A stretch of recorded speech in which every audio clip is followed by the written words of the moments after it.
Insidious Chapter 2 picks up right where the first one left off, and after it gets through some clunky plot and some stuff that you need to have to get the movie going, it frees up the runway for a really interesting continuation on this great spooky haunted tale.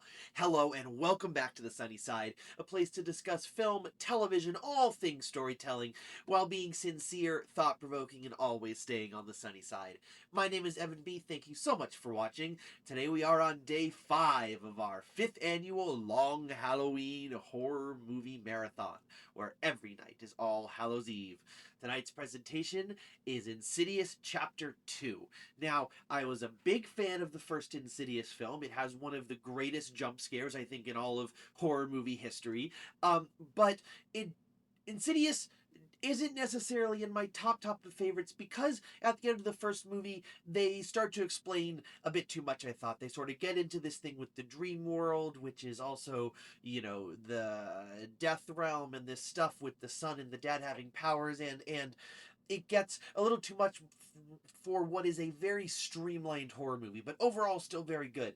This movie commits a lot of the same issues, but in a different way, which makes it fun and interesting. It starts off with a lot. It's giving you the backstory to the medium from the first movie. It's reminding you about all these little bits. Rose Byrne's, of course, as the mother dealing with her son. There's lots of threads that it wants to pick up, and it sort of inundates you with a lot of that. And you're trying to find the scares, you're trying to follow stuff, and you're like, okay, it's been about 40 minutes, maybe an hour, and I just feel like I've just been collecting notes.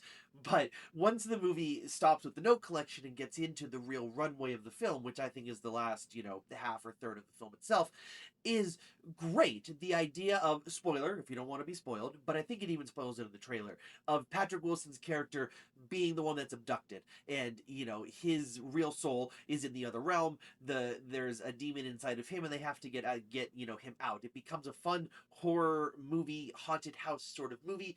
It feels different than the first one. Doesn't feel as much like a sequel. I mean, obviously the plot is the same, but in terms of the scare, the way they're doing the horror, there is none of that red demon from the first one, which is so visually iconic. I thought that was interesting. And like I said, because of the clunkiness, like the Rose Byrne story with the son, that story sort of starts in the beginning and then you lose it through the middle. It comes back in the end, which is nice, but you feel like, oh, maybe there probably was like a 2.5 hour cut of this movie, and they said we have to get it down because it's too long in order to keep it scary. And I think they do a good job at the end of it, but it takes a weird place to get there. I'm excited for the third one because there is a lot of potential here. Well, thanks so much for watching, and as always, stay on the sunny side.